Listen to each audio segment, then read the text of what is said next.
come in, we can add them. But all right. Well, I hope that all of you. I'm super excited to see all of y'all, and I hope that y'all all got to view the workshop video yesterday. If not, it will be up, forever.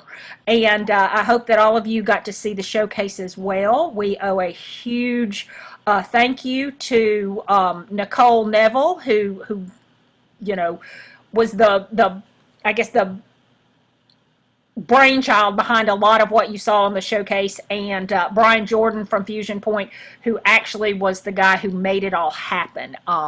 So we are very appreciative to the two of them, and I am going to let you guys start going around. I don't know how many of y'all are used to using Zoom, but if y'all would use the little hand raising thing, if you click on, let's see, maybe Arian can unmute and tell me how do people raise their hand?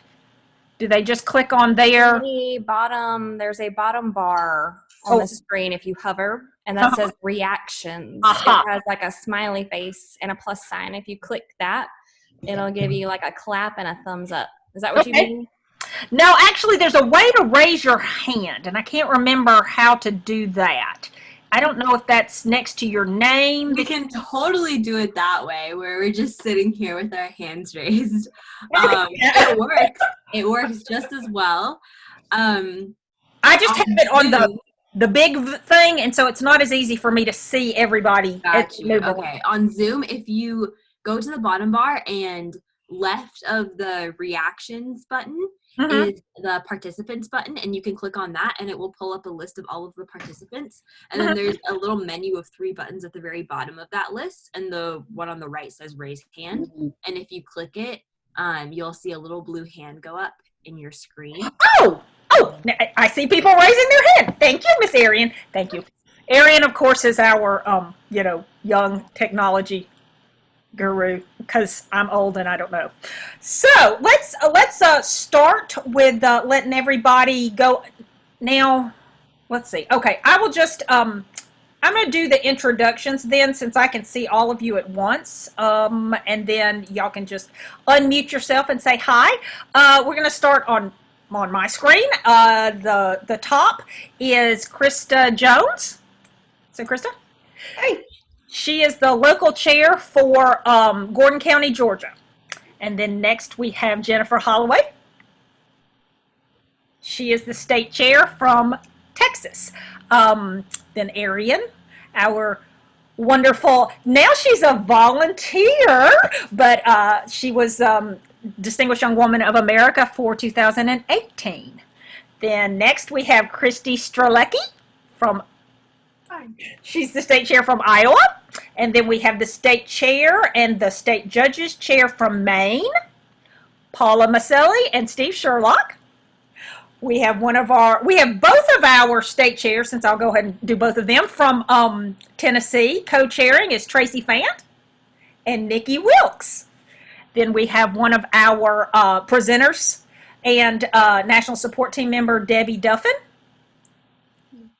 She lives in Idaho. We have our state chair from Pennsylvania, Miss Emily Strickland.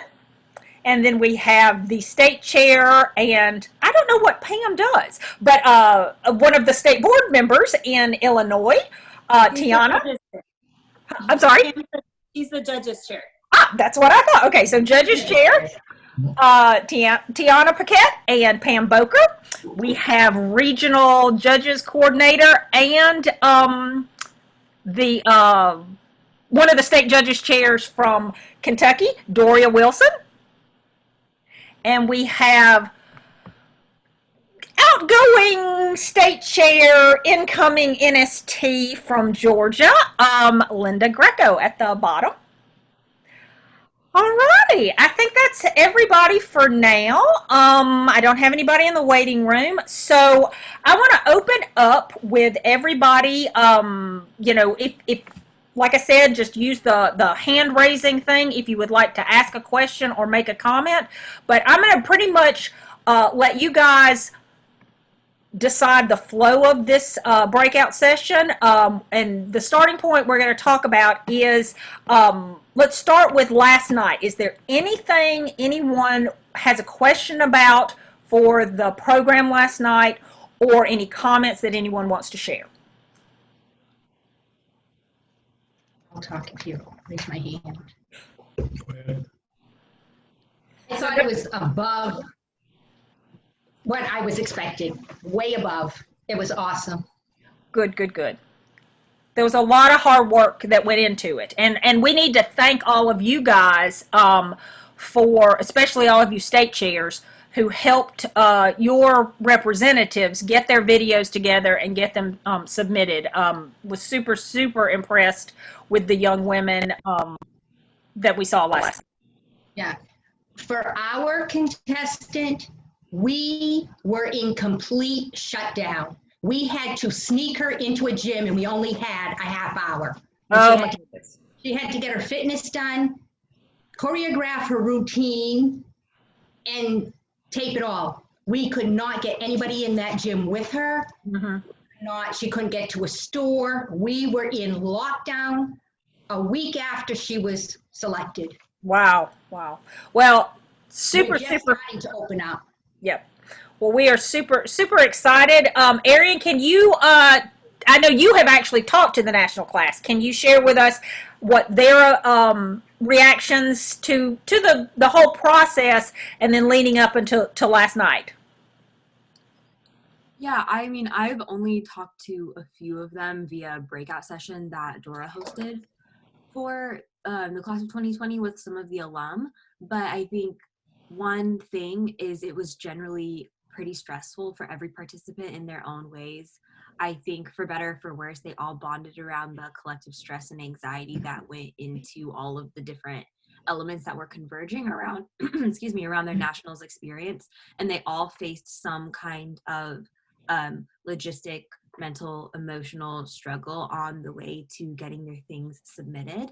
But and this is kudos to Dora, I think one of the activities that I talked about, that third activity, that hopes and fears activity, really opened their eyes to the fact that everybody was going through the same kind of struggle and dealing with the same kind of anxiety surrounding the submission and formatting process leading up to nationals. And if this is something that continues into the way local and state programs are implemented and showcased, I think that giving the participants an opportunity to talk, to have, a collective conversation about the struggles that they're all going through in the run up to this process is a really good way of humanizing the participants and letting them know that they are most definitely not on their own when it comes to these kind of things. So that was one thing that I took away. Another thing that I took away from my conversation with them is that they really valued all of the community building exercises that had gone into bringing them all together as a unit of 50, even though they are in their respective locations across the country. Yep. We, when we first went into the pandemic situation and it was obvious that a lot of the spring local programs were going to have to do something different, the first couple of ones that were held digitally were programs that were used to having in-person, rehearsals and meetings and activities, and then they were thrust into this digital thing. And I'm really grateful to Dora and Arian for what they created to keep the girls in the national class engaged, because that was what was something I was hearing a lot, was that they were having trouble connecting the participants in a way that they got a sense of what the DYW spirit and community were. So what I'm hearing from people now that we have been into this pandemic shutdown for 4 months, is that people are beginning to utilize this. The girls are getting more of a sense of community. Zoomunity, I love that. That was very cute. So I think that going forward, we will have a better situation. But as I mentioned in the workshop, the digital program section of the workshop. This was not what we had planned when we rolled out the flexible format. This was, this was really designed for startups. This was designed for places like Tiana and Christy, who don't have, and also Maine, where you don't have local programs. Jennifer, you're another situation where we don't have local programs or have very few local programs. This was designed to be able to give you guys a tool to use it to get more local level participation.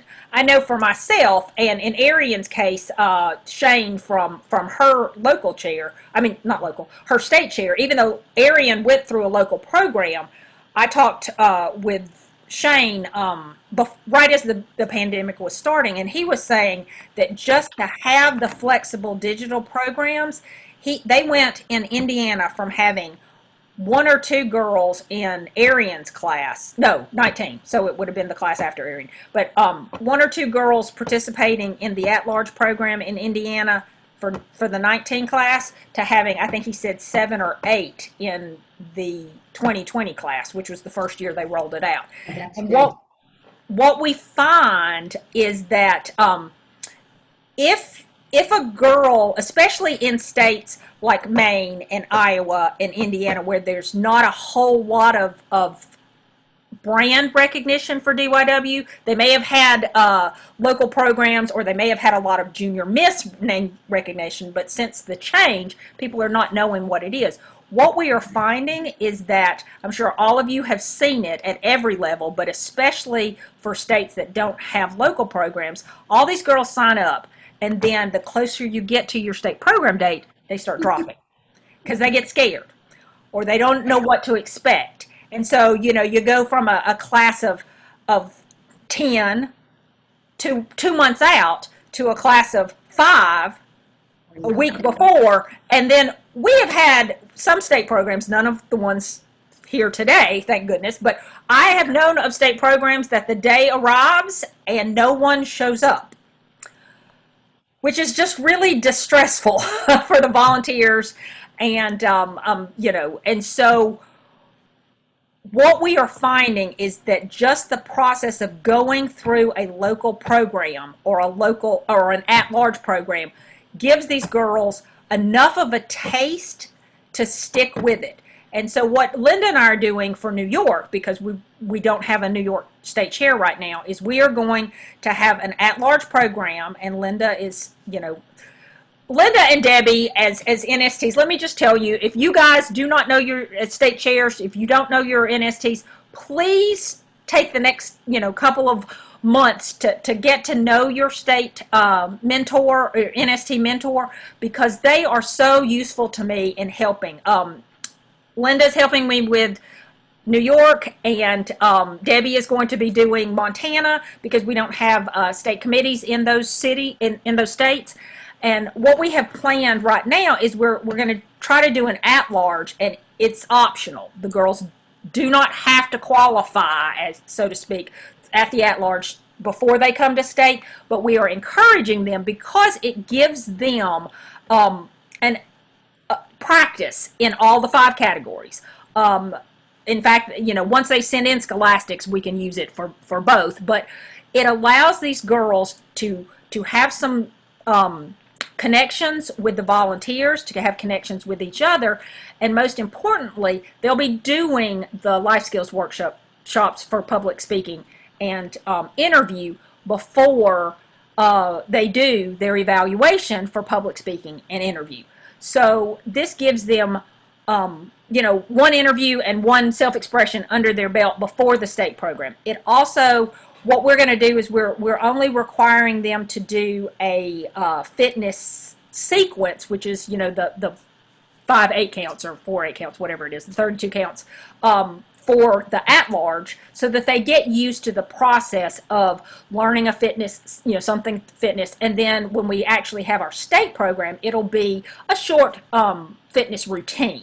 So we are doing it where it's simpler at the at-large level, and then a little bit more complex at the state.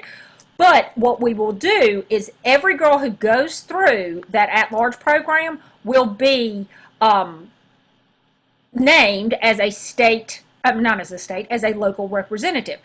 So they'll get their bronze medallion, and they will, be the distinguished young woman of, I'm going to make up a name, of Podunk. And so they will, we'll have Tara send out press releases. And what we find is again, not only the experience will keep them from dropping out, but their families will be able to say, oh, my daughter has been named the distinguished young woman of our community. And that helps them also have the buy-in. And so this will help you retain your state participants better. So that was why the program, the whole flexible format and digital was designed, was to give states this extra tool. And Tracy and Nikki actually have already used it this year. Do y'all have anything to add? I have questions. Sure. When is the New York at-large? The New York at-large, we are having it August the 15th. Because I've got a girl. I'm going to talk to her and try to connect her with you guys. Sounds good. And what is the cost of a medallion, the bronze medallion? Because we've never needed those in Maine. I think that they are 15. Does anybody who would know? Who's ordered one lately? I think they're $15.99. That's what I thought. I thought they were around $15 to $16.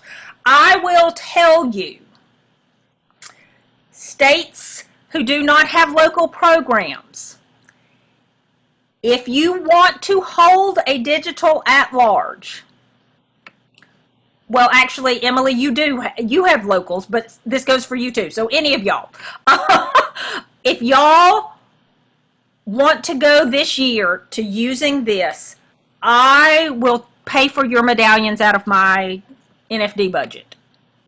So I would love to be able to help you guys do this. So Tracy and Nikki, y'all have actually used the digital format for your some of your at-larges this year. How did it go? And what did y'all think about it? Of course, Tracy's going to defer to me. I mean, I think it went as best as we could expect. I'm not going to lie. I think doing it for at large has both pros and cons because the girls have no familiarity with the program. So our at large on the east side of the state, for those of you who aren't super familiar with Tennessee, Tennessee may not be the biggest state or the largest population, but we're an incredibly long state. So our state program is based in Cleveland, Tennessee, which is on the east side of the state. I am based in Memphis. That's 6 hours away. And then if we go corner to corner, you add even some more hours to it. And so the East at large had an in-person experience before the pandemic. And so they got to meet the volunteers. They got to meet some has-beens. And I think that the likelihood that they're going to stick with us throughout the entirety of our program, because we've also had to move it to January because of pandemic life, is probably going to be stronger just because of the fact that they literally got to spend the day with people. Whereas the Middle and West Tennessee girls, all of their connections with us thus far have been phone calls, Zoom calls, things of that nature, with the exception of a few girls in Memphis who are actually former students of mine. So yeah, I mean, it went well. The girls were really good about turning things in and asking questions and participating. And I think that Tracy could tell you, because she was in on interviews and stuff, they all did really well. It's just a different feel. It is. Yeah, I agree with what Nikki said. We had about 5 locals, I believe, that also had the flexible format. And these are 5 locals that have been around for a long time and are used to that in-person experience. So probably the biggest hurdle we had is that they were not able to sell tickets. And that's how they generate the money for their budget. So that was a huge loss for us, for them. But I think they came through really well. Nikki and I had to pretty much, it was a hands-on experience. So, because it was new for them and it was new for us. So we did quite a few webinars with them. We were there with them throughout every process of it. We did their orientation with them. And so it went well, but by the end of the local program season, we decided we didn't want to see each other for about 2 weeks. We were together a lot, but the experience, I think, is what is missing in that process. Even with the girls doing the Zoom interaction, spending that time one-on-one with girls live is a little bit of what's missed. But I think with what they had to work with, it went very well. So we were very pleased, and we were glad that the format was already there. So it wasn't as if we were recreating something. Right. Nationals already did the work for us pretty much and had the handbook for us, and that's what we used. Well, good. Like I said, actually, I don't think I told y'all. When we rolled out the initiative in the February timeframe, none of us expected to have to use a digital format for the national program. So we hadn't really planned for anything other than at the local level. So I will be revising the handbook in August. It'll come out in August. So I'll be doing the revision probably next month to incorporate a lot of what we have learned through the first couple of months of this pandemic and through holding the national program digitally, because a lot of what we put out in February is already obsolete. So we are going to be putting out a new version of that. You guys will know that in advance. Looking through the faces here, almost everybody on this Zoom call was already a winter program. I think Emily and Tracy and Nikki are the only summer programs. And I know that Tracy and Nikki just said that they are moving theirs to January, correct? Oh, that's right. Tiana is too. And I'd forgotten because I knew you guys had already planned. Y'all's has moved also, right? Y'all are in January? Yeah, we were supposed to be July 8th, so very soon. And right now we're moving it to February. We don't have the exact date of the venue, but the plan is February. Alrighty. Now, what about you, Emily? Are you moving your program? No, well, so we moved it out 1 month from late July to late August. Okay. Just because in Pennsylvania, we had a really good decrease in the COVID cases, but I actually had a chance to connect with one of my local programs who is keeping their in-person program the best that they can through the end of July. But she also runs a local theater in her community. So she was basically like, I don't know what you're going to do, but just to give you a heads up, my theater is shutting down and I don't know if that's going to happen with your venue. So consider moving it or consider maybe doing a virtual format. And I think that we're going to keep the August date and do the virtual format. Gotcha. Just because it works well with my schedule and the local schedules and right. Yeah. So we're doing our virtual.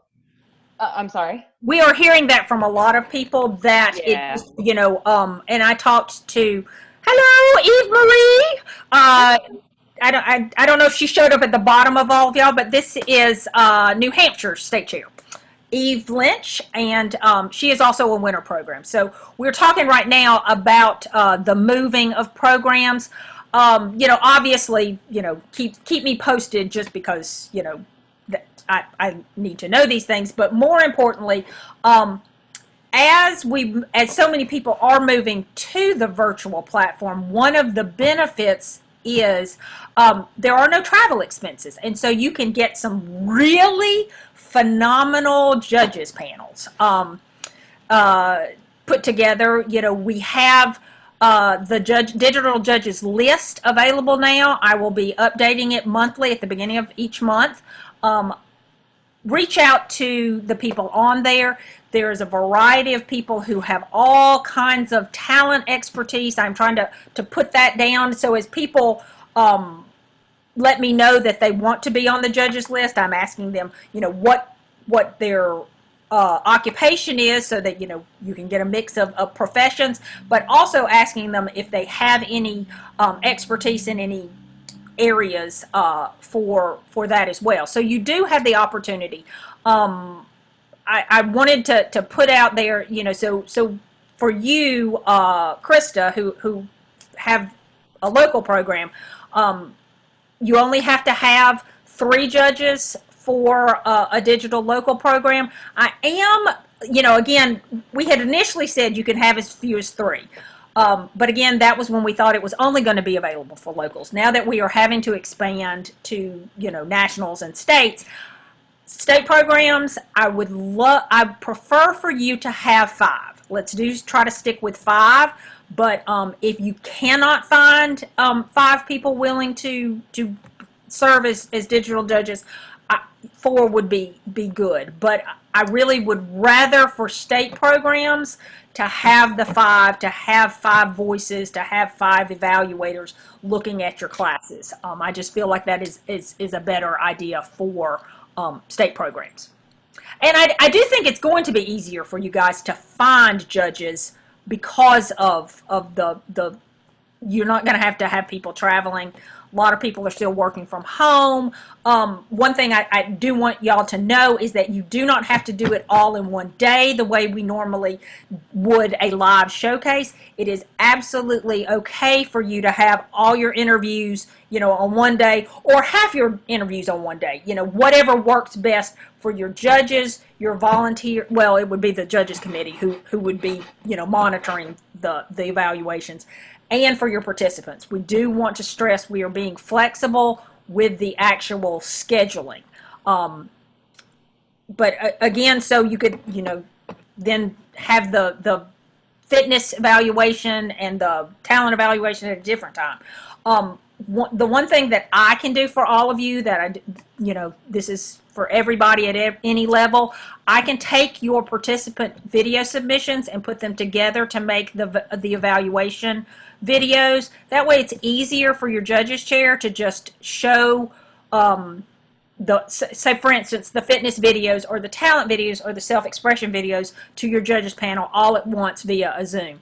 We do ask that you control that. The judges chairs need to be controlling the viewing. We've been really, really lucky. We didn't put this in the handbook. This is one of the things that's going to change, is because we want to keep the integrity of the judging process as close to a live showcase experience. So we don't want the judges, we don't want y'all sending out the link and saying, here are the evaluations, fitness evaluations. Because we don't want them to watch it 9 times. We don't want them to give, extra scrutiny to the girls. It is designed to be as much like a live fitness evaluation as possible. So when I create your video for you, or if you have your own production team who can create your videos, you need to build in enough time. I put in a placeholder card with the girl's name, and then that, so after she does her fitness, say, and then there's this video, this placeholder card that comes up, and then they have, what I did is I went back and counted, how much time it takes in between when the girls run up and switch out and then they run back, the transition, so that there is the same amount of time, so that when you play that video, they see the girl, they have the same amount of time to score, and then they see the next video starts. So it is the exact same judging process as you would have in a live thing. I do not do that with talent, but I do tell the programs that the judges' chairs can pause after each talent to give the judges time to make their notes, because you would have MCs talking, you would have the next introduction, that kind of thing. So you can pause between talents, but for self-expression and fitness, they need to just play the video and score as in real time. The other thing is for those of you who are doing that, have your tabulator available at the same time that you are having. They don't have to be in the video conferences, but the easiest way to do is have the judges, as they complete a category. So like after you're done with all of your interviews, have all of your judges email or text the scores for the whole class to the tabulator to be entered onto the tabulation sheet. And if you're doing it all in one day, you can have them send in all of the scores at once. Or if you're separating in, like you're doing interviews one day and then doing all the video submissions on another day, go ahead and have them send in their interview scores after those are done, and then have them send in the video submission scores for talent, self-expression, and fitness once those three have been done. So does anybody have any questions about that? Miss Tracy? I just wanted to make mention that Tennessee, that we are not doing a completely live version in January. We are doing a blended version because we're cutting our week in half. Gotcha. So the girls are actually doing Zoom interviews, but then everything else is live. So we're just trying to give them that experience, but also cognizant of our time and the time they have to practice to get ready. So I just kind of want to clarify what we're really doing in Tennessee. Cool. Okay, Jennifer? First of all, I'm sorry my screen is so disruptive. This is just my life. I'm sorry y'all have had to watch my children in the background. Here's my question. So at what our program is in January, do you guys have a recommendation in terms of at what point we should make a decision whether it's going to be for sure in person or for sure digital? I'm kind of concerned, or maybe, I don't know, I'm wondering if that's going to have an effect. Like if we tell people, oh, we haven't decided yet if it's going to be in person, if it's going to be digital. I don't love like flip-flopping. I don't know. You understand my question? Yes, I do understand completely, because we went through that at the national level, as you saw. We waited until until the decision absolutely had to be made to announce. And that's what I would recommend to all of you as well. I would not make a decision super early and then have to change it 67 times and people be confused, and you have to go through the same steps over and over and over. Lisa, we can help with that in Tennessee.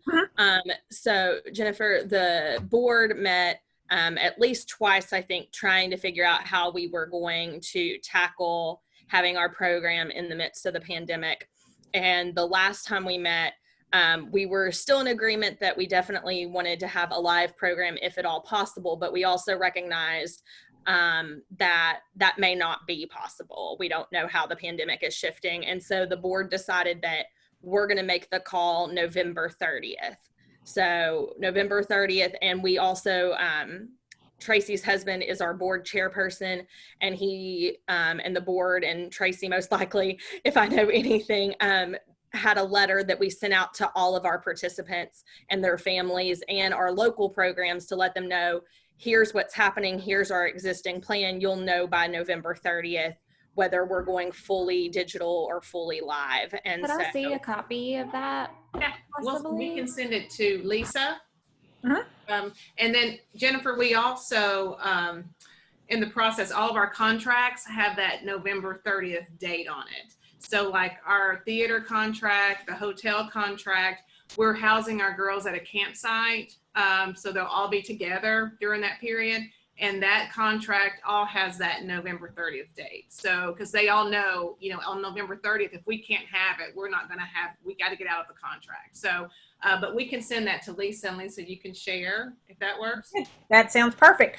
One of the other things that I wanted to tell you guys is I was watching or saw a tweet from I believe the NCAA athletic commissioner people that were talking about that they had 20 scenarios in place, or planned.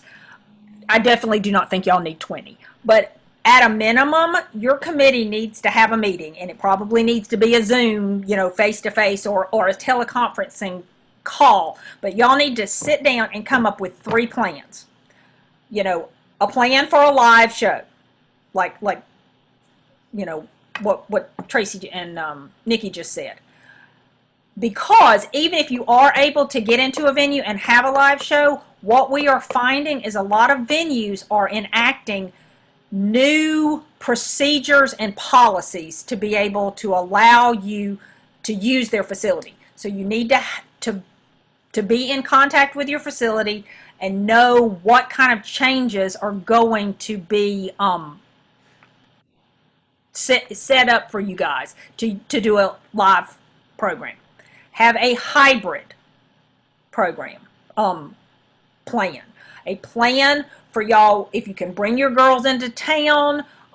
What Tracy and Nikki have said that Tennessee is going to do, something that would utilize part of the digital, but also have an in place, and then have a third option in plan ready to go if it has to be 100% digital. Does this affect like the program's liability? Like Tracy, Nikki, have y'all done anything different with your liability insurance? Or I guess y'all haven't decided yet, but does that, I'm sorry. She's fine. Does that affect like the liability insurance we need? What if someone contracts COVID at the program? We require, and my yard people are going, I apologize. So I don't know if you can hear me. This is crazy timing. But we required our locals, and we're going to do the same at state. We had them do a release so that the girls, because we had one local that had the girls come live against our recommendation. And so we had them sign this release. So we'll probably do the same thing at state because they're actually going to be staying together.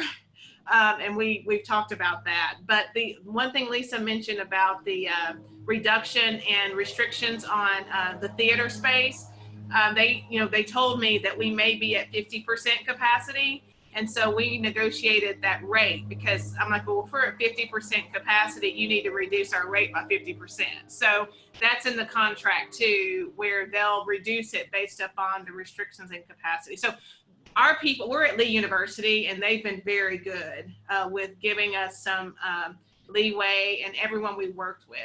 But yes, I will be glad to send you that release as well if you would like that. Okay. That would be perfect. Yes, yes. Now, we're at Bates College. They give it to us for free, the whole space.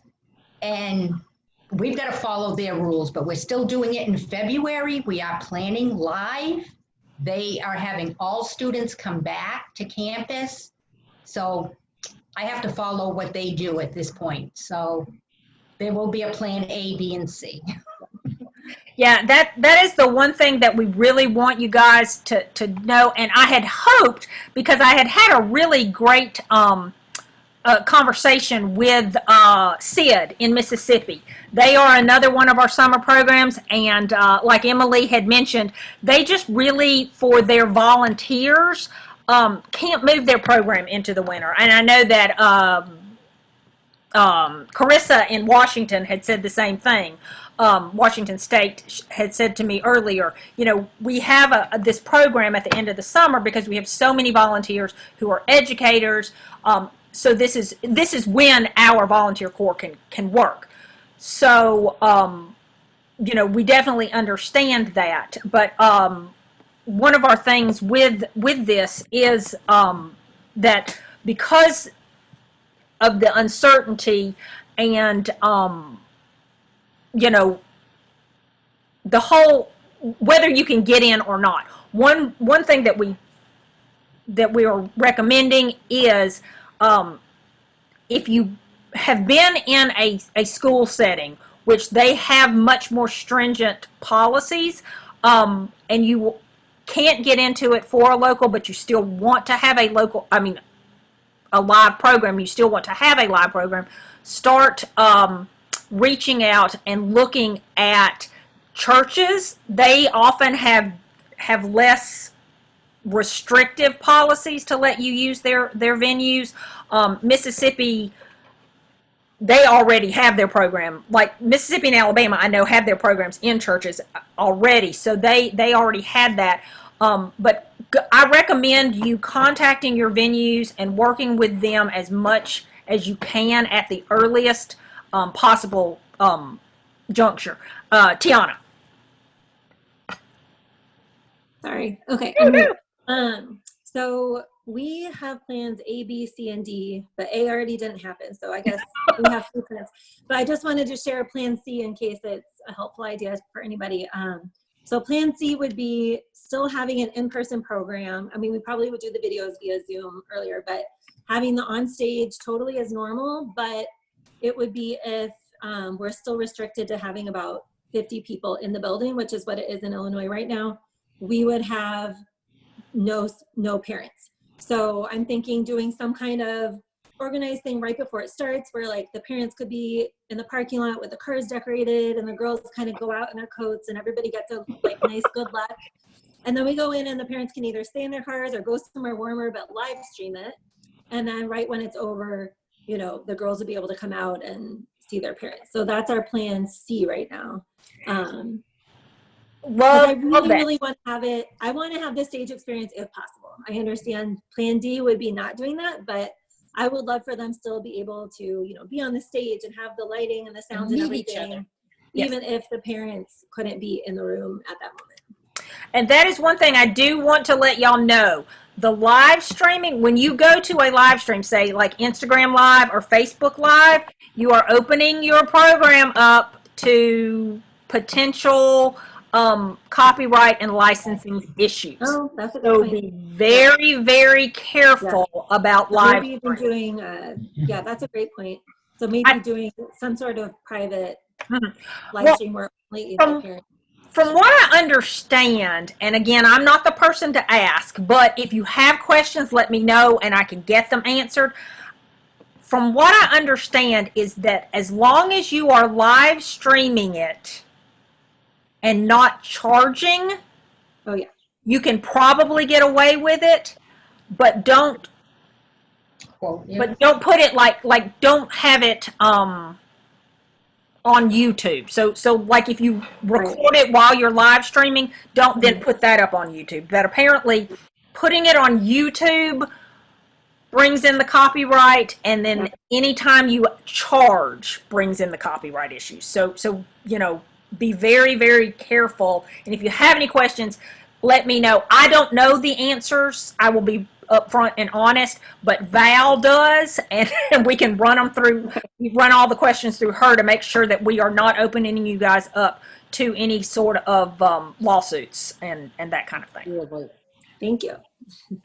And I love, if anybody has anything to share, that is why I love being able to get you guys together and then to record this so that people will have these great ideas. So they'll be able to hear what, you know, what is being planned in other programs across the nation. So, and I will definitely be putting together, once I get, you know, samples, we'll be putting those out for everyone to have as well. So. I have one more question. Okay. How are people financing this? I mean, we lost a lot of money in the sale of people coming, of our raffle tickets. That was usually our franchise fee. Mm-hmm. We had money for the scholarships, but yeah, we're only getting donations from people. So right, you know, a lot of freebies for stuff, but not financial all the time. Emily, do you have something to add on that, or I saw your hand is up, so. Yeah, well, I think mostly also just sympathizing because I feel the same exact way. Oh, yeah. Yeah, all of our scholarships come from purely donations or sponsorships through large corporations, but a lot of the smaller businesses that we would usually go to fund a scholarship that they have funded for many years, you know, they just got hit a little too much with the pandemic. So one idea that I'm hoping will like really pull through, and I'm crossing my fingers, is that we will move to, if we do end up doing a virtual program, we're also going to do a virtual program book to hopefully get that ad revenue. And then I haven't totally like scoped this out yet, but in my mind, I think that a lot of companies will see the value in that because then we can take, you know, a virtual program book and like play ads on repeat on our Facebook page or Instagram, or and just push that digitally out to more people in the whole entire state. Whereas with a program, it would only really, you know, the people would only see the ads that have a program book.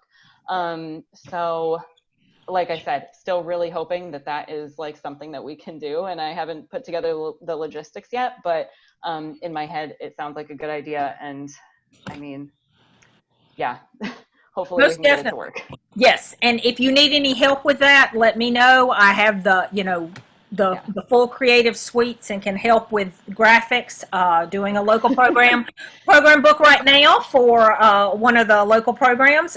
So anytime y'all need anything, please do not hesitate, because I am working much more flexible hours during this pandemic, because I want to be able to support you guys, because I know all of y'all are still doing your jobs. Even if you're working from home, you guys are still have full lives. You still have, you know, families. Jennifer, with your families, and so I want to be able. I want y'all to know that I am pretty much available to you guys as y'all need. I try to stay on top of my emails and texts between the hours of 8 a.m. and 9 p.m. Central Time. I'm sorry, I can't do that in my head for, you know, Google a converter. But that's what I try to do, is to try to be available to you guys. I hope y'all all have I've forwarded my work cell phone and my work office phone to my cell phone here at home, so y'all should be able to reach me at any time during those hours. But yeah, I really want y'all to know that I cannot express to you how much I value what all of y'all do. I would not have a job, and we wouldn't have a national finals program if it wasn't for all of you guys being so very generous with your time and talent to make this happen in your states and your communities. So I consider it my honor, and my actual, you know, job is to make sure you guys have everything you need. So please, there is nothing too big or too small. If it's something I can't do, we will do everything in our power to find a way to make it work. But I definitely don't want you to think that there is anything you cannot ask. I did have a question asked, kind of similar with for nationals. What are we doing? We are very blessed that the cash awards that will be given out are funded separately. We do not have to rely on, we didn't have to worry about those. I think that I'm pretty sure, based on the awards that were given last night, it looks like all of our satellite awards were funded as well. So it looks like we didn't have any problems. But because we are not having live showcases, and because the girls were not in Mobile for 2 weeks, there were a lot of production costs that we did not incur. So that is why, you know, so we are not in the bind that you guys are. We are not missing our ticket sales and ad sales the way all of you guys are. But I am up to be able to do anything. I in the workshop gave you examples for a donation page. The one that we set up for Arizona, their donation page is very fancy. You do not have, it does not need to be that fancy. It can be just, you know, one button for your PayPal, or one button for your whatever, or, you know, a big banner for your Venmo, whatever. We can set it up. But that was an example. If you do have, you know, levels of giving, we can make it all fancy like that. And then I think Florida, I think, is the example I gave you for your ad page. There is it's not hugely like, I can't make them roll or do anything fancy, but we can set up a page for you to give your ad sponsors internet presence as well. And the website gets a lot of traffic. I don't know how well. I know that the number that we give when we are soliciting college graded scholarships is that we get, I think, 600,000 unique views a year for people looking for scholarships. So that wouldn't translate for, everybody, but we do get a lot of looks. So. Does anybody else have any questions or anything to share? We're doing something new this fall that I'm really excited about. I feel like everybody's kind of strapped for time, so maybe other people don't like this idea, but teaching these girls professional skills is something that is kind of a passion project of mine. We had with our life skills workshops this January, a lot of really good success teaching skills like the DISC assessment, vision boards, goal setting. So this fall, we're doing a Be Ambitious workshop series that I'm really, really hopeful that girls will be excited about and tune in. But I am having people donate their time, like professional coaches. One of the people that's volunteering is a Tony Robbins coach, people that I know through my professional life, to help them kind of, I guess, just better set up life skills wise going into college. So that's something kind of cool that we're doing this fall, starting in August. Well, and Eve recommended so kindly to me, because I'm always whining about what a terrible public speaker I am. She did recommend, she has done the Dale Carnegie workshops with the public speaking, and so those are really great. So if you have one of those chapters in your community, or you know anyone who works with them, that's a great self-expression and interview resource. Also, Toastmasters, one of our local programs in Georgia, they actually, their self-expression category is completely was completely sponsored by the local Macon chapter of Toastmasters. So they came in and did a life skills presentation with their class every year, and then they also gave a full Toastmasters scholarship to the self-expression category winner, which that's another thing. Remember that you only have to provide a cash scholarship to the representative who will be going to the next level. So for Krista, for you just have to provide a scholarship for the Gordon County girl who goes to state. All of you state chairs, you just have to provide a scholarship for the girl who comes to us in Mobile. But one of the things that we do recommend is for a fitness category sponsor, see if there is a gym who would donate a 6-month membership. Toastmasters, Dale Carnegie for your self-expression. Is there a movie theater that will donate, passes for your talent winner? Lord knows if we ever have live entertainment again, maybe a theater would give, passes to some, live shows. But get creative with ways that you can recognize your award recipients without having to dip into your scholarships, because we all know that losing ticket sales is going to hurt. Plus, as Emily put out, so many of our donors who have given money will not necessarily be in a position to be able to give money this year. So we are going to have to, be creative. That's something, now that I'm learning how to, the pandemic is teaching me to use the Google documents that come with our DYW accounts. Nikki loves Google. I'm learning to do that. So maybe we can put in some Drive documents that people can access, that have some creative ideas on how to award our representatives. We're not going to have money and donations to give them the swag that we have in the past. So maybe we will be able to share and come up with some good ideas to give them full experiences, even if we're not able to do it in person. So, but yeah, anything you guys need, I am here. Like I said, y'all know how to find me. Facebook Facebook Messenger is not the best way to find me because I do not always spend time on Facebook. And sometimes I forget to check my Messenger Facebook messages for like months at a time. So I would say text, email, phone call in that order is probably best. Text will get to me the fastest. Email is second fastest. Phone call is always, an option. But yeah, if no one has anything else that they have questions or want to share, like I said, this recording with everybody's great tips and advice will be up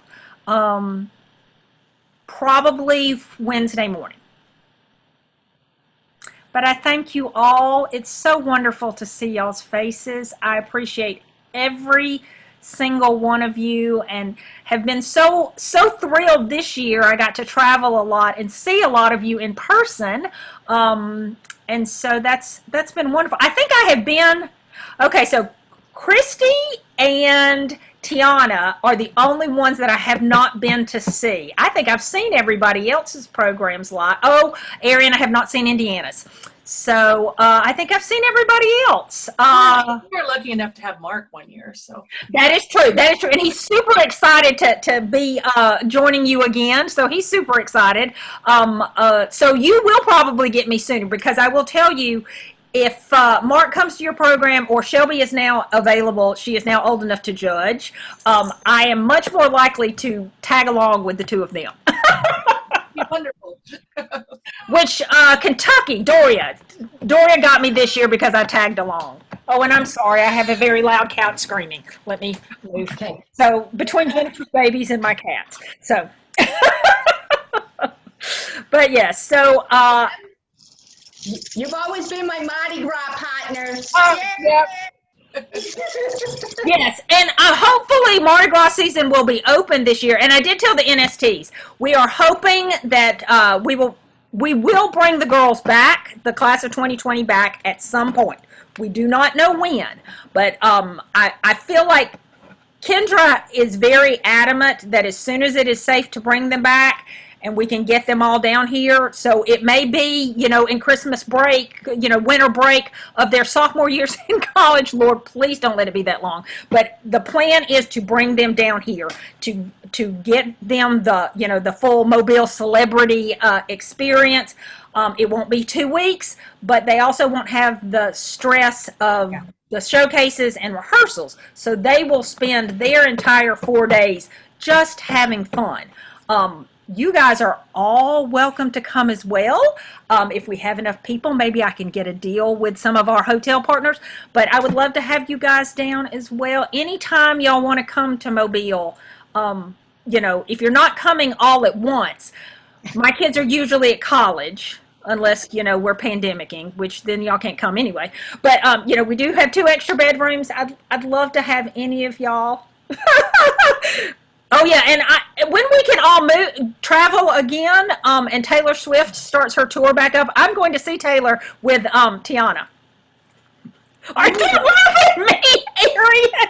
Did you not know about my great extreme love? Oh, see, Dora knows. Yes, I love Taylor Swift more than anything. She is my favorite singer of all life, and Tiana graciously is allowing me to tag along whenever she goes back on tour, and we are going to see her together. I went to see her on the Red tour by myself. I sat by myself. I had bought tickets for Shelby and her best friend, and then I decided I wanted to go too, so I then bought myself a ticket in the middle of the in Phillips Arena, just off somewhere else, not with them. And growing up, all of y'all have seen the Ed Sullivan clips of the Beatles and all the girls crying, and I was always like, why are these people crying? This is just stupid. And then I went to see Taylor live, and in the middle of the concert, I'm weeping, and I'm sitting with like all these people I don't know. I'm alone, weeping. So then I text my daughter and I'm like, oh my God, I can't stop crying. And she's like, oh my God, Savannah and I are crying. So anywho, now I understand the Beatles crying people on Ed Sullivan. And now y'all can be amused when you're bored in your, pandemic world. You can think of Lisa crying in the middle of a bunch of weird strangers at Phillips Arena watching Taylor Swift sing. So, but anyway, I'm so grateful to all of you. Thank you so much for taking time out of your day today. Thank you for taking time out of your lives to make a difference for young women. And thank you for being my friends. But I thank you all, and hope to see y'all in the near future. And I hope that y'all all stay well. Go check out our Facebook page. Wait till you see our States Day. Take care. We love you all. Bye-bye. Thanks for all you Bye. do. We appreciate